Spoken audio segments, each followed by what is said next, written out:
حضرت ابو ابن کعب رضی اللہ تعالی عنہ سے روایت ہے، جب حضرت آدم علیہ السلام کی وفات کا وقت قریب آیا تو انہوں نے اپنے بیٹوں کو کہا، اے میرے بیٹوں، میں جنت کا پھل کھانا چاہتا ہوں۔ وہ ان کے لیے پھل لینے گئے تو فرشتے ان کے سامنے آ گئے، ان کے ساتھ کفن اور خوشبو لگائی، ساتھ ہی لکڑیاں، بیلچے اور ٹوکریاں تھیں۔ فرشتوں نے پوچھا، اے آدم کے بیٹوں، کہاں کا ارادہ ہے؟ کیا تلاش کر رہے ہو؟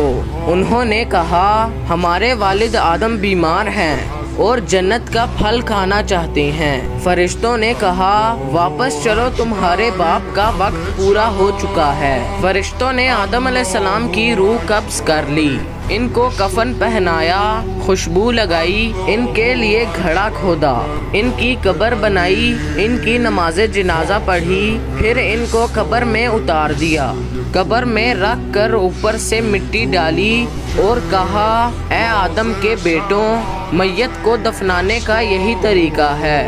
اب جو واقعات ہم نے پڑھے وہ اور دیگر واقعات کو ہم تفصیل میں پڑھیں گے۔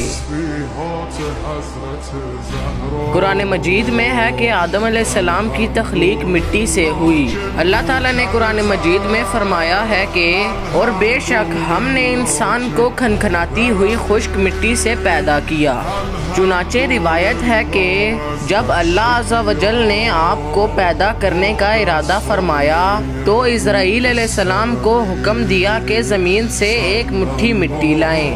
حکم خداوندی کے مطابق اسرائیل علیہ السلام نے آسمان سے اتر کر زمین سے ایک مٹھی مٹی اٹھائی تو پوری روئے زمین کے اوپر پرت چھلکے کی مانند اتر کر آپ کی مٹی میں آ گئی، جس میں 60 رنگوں اور مختلف کیفیات والی مٹیاں تھیں، یعنی سفید و سیاہ اور سرخ و زرد رنگوں والی اور نرم و سخت، شیریں، تلخ، نمکین و پھیکی وغیرہ کیفیتوں والی مٹیاں شامل تھیں۔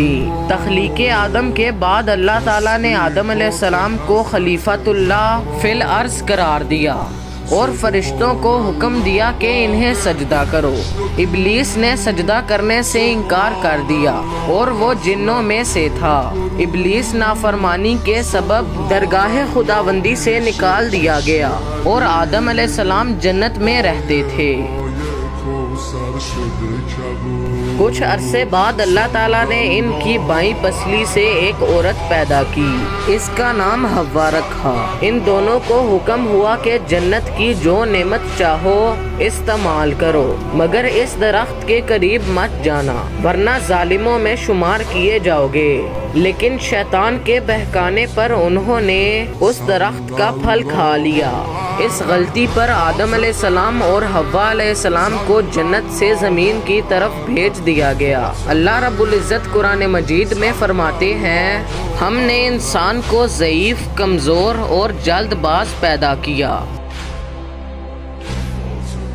انگریزی میں ایڈم یہ 2 حصوں پر مشتمل ہے۔ ترمذی اور ابو داؤد میں یہ حدیث ہے کہ آدم علیہ السلام کا پتلا جس مٹی سے بنایا گیا، چونکہ وہ مختلف رنگوں اور مختلف کیفیتوں کا مجموعہ تھی، اسی لیے آپ کی اولاد یعنی انسانوں میں مختلف رنگوں اور مختلف قسم کے مزاجوں والے لوگ ہو گئے۔